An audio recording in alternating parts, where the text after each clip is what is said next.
Hello! Magandang hapon mga kasari-sarites ko dyan. Kamusta po kayo? Kamusta ang buhay tindahan ninyo? Kaya pa ba? Nakakasurvive pa ba? Oo, minsan talagang inaalat-alat. Ganun talaga po kahit ako, nararanasan ko rin yan. Ganun talaga ang buhay ng negosyante. Minsan, may ups, minsan may down, ganun. Pero laban lang kasi ganun. Ito yung pinili nating takbuhin. So, kayo ba ay may extra pera? Nag-iisip ba kayo na madagdagan ang kita? O yung iba naman ay ginagawa na ito. Ano ba yun? Yung nagpapahiram ka ng pera. Di ba? Kasi syempre iniisip mo kaysa naman nakatambay lang yung pera mo sa pitaka, 'di ba? O kaya sa alkansya, ipahiram mo na kasi walang tubo kung nakatambay lang. Ito tubo ka nga ba talaga o tutubo ang sakit ng ulo mo? Ito ay tips ko lang dahil na experience ko to. Ito ay personal experience ko dati nagpapahiram din ako ng pera Maliit nga lang, hindi pa ganun kalaki kasi ang aking puhunan. Kasi ang iniisip ko, kesa naman hawak-hawak ko lang yung pera, abay ipahiram ko na. Wala namang masama. Lalo na sa mga may nangungutang dyan. Ang masama hindi ka na mabayaran at yung pinag-usapan ninyong takdang panahon ng pagbabayad ay hindi nasusunod. O katulad sa akin, may tindahan ako. Ang sabi ko sa mga nanghiram sa akin, araw-araw ang bayaran namin at saka dapat sila ang pupunta sa tindahan ko kasi sila nangutang. Hindi ako ang maniningil sa kanila para hindi masyado nakakahiya sa kanila, di ba? O sila ang pumunta. Nung una okay pa. Nung matagal-tagal na, nag-uumpisa na, ayan na, hindi na kami nagkakasundo sa araw-araw na bigayan. Nagiging 3 araw na bago magbigay, hanggang sa naging lingguhan na. Ang kamukat-mukat ko naging buwanan na. So, ganun. So, imbis na ang pera mo, mapaikot mo, hindi na kasi nasa kanila. Medyo malaki ang pera na nasa kanila, di ba? So, nagsisi ako. Kasi nga, hindi ako naging maingat, di ba? Oo, nagbayad sila, pero matagal bago nagbayad sa akin yung iba. Yung iba naman ay good payer. Pero ang ginawa ko, tinigil ko na. Kasi ayaw ko nang dagdagan ang sakit ng ulo ko. Kasi masakit talaga siya sa ulo, sa totoo lang mga kasari-sarites. Kasi yung pera na pinapahiram mo, ay pinaghirapan mo rin yan, di ba? Tapos ang masama pa niyan, pag kailangan mo na yung pera, emergency, ikaw nang maghahabol sa kanila. Ikaw nang makikiusap sa kanila. Ganun ang aking nag-experience. Tapos, minsan maniningil ka, wala kang masingil na kailangan mo na yung pera. Diba? Samantalang nung sila'y nanghihiram sa'yo, bigay ka kaagad.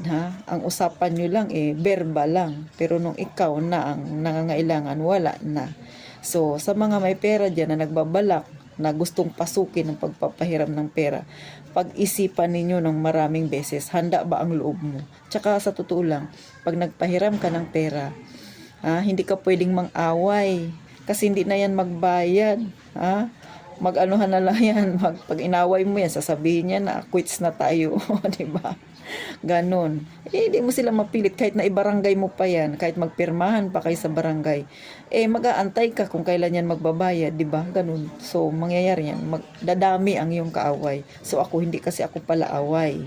So, ang ginawa ko, kinausap ko lang sila. Nagantay ako paulit-ulit ako nagre-remind. Siguro nanawa din. Nagbabayad naman, pero paunti-unti. Pero tinanggap ko na, kaysa hindi ibalik sa akin yung aking pera. Kaya lang, matagal talaga at dapat mahaba ang yung pisi. Minsan talagang inaabot ka rin talaga, di ba? Kasi syempre tao ka lang din nasasagad ang pasensya mo. Kaya lang iisipin mo, pag inaway mo, pag pinatulan mo siya, wala na, yung pera mo goodbye na, di ba? Tapos dadaan-daanan ka lang sa tindahan. Sa totoo lang naranasan ko yan. Dadaan-daanan lang ako dito sa tindahan. Parang ako pa yung nahihiya dahil may utang sila sa akin. So ganun mga kasari-sarites. Kaya kung kayo may perang extra dyan, may tindahan na kayo, tapos gusto nyo pa mag-extra ulit, magpapahiram ng pera, huwag na, huwag nyo nang dagdagan ang sakit ng ulo nyo. Okay lang kung makatagpo kayo ng good payer, okay yun. Hindi naman sa lahat ng pagkakataon ganun. Kadalasan hindi makuna, kundi makunat talaga. So, mga kasari-sarites, kunting ingat-ingat ha. Huwag kayo basta padadala sa mga drama-drama na yan. Sa totoo lang ako nakita ko na yan ng iba't ibang klase ng tao na manghihiram. Kasi ang mother ko talaga nagpapahiram noon ng pera. Bukod sa may tindahan yan siya noon, nagpapahiram din siya ng pera. So, nasaksihan ko yan kung gaano sila magdadrama sa harapan ng mother ko.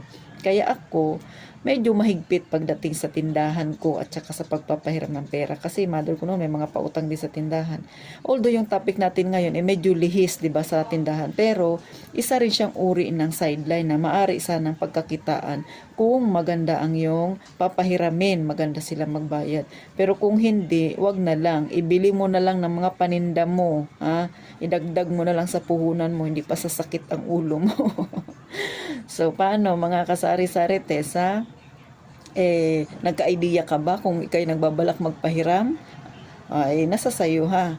Kung ikaw naman ay may tindahan at gusto mo yung maging sideline, ay kung para sa akin, wag na, ha?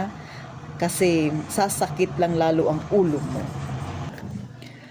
So, paano po? Sana ay may napulot kayong idea o leksyon ha, sa nangyari sa akin. At baka mangyari rin sa inyo kung mapapasubok kayo sa ganong klase ng negosyong papasukin ninyo ha. Sana po nakapagbigay ako ng kaunting aral ha at idea sa mga nagbabalak at sa mga may ganitong sitwasyon. Alam na alam nila yan na. So, paano po? Sana pakisuportahan naman ang aking maliit na YouTube, ha? Para sa ganun, lumago ng kaunti.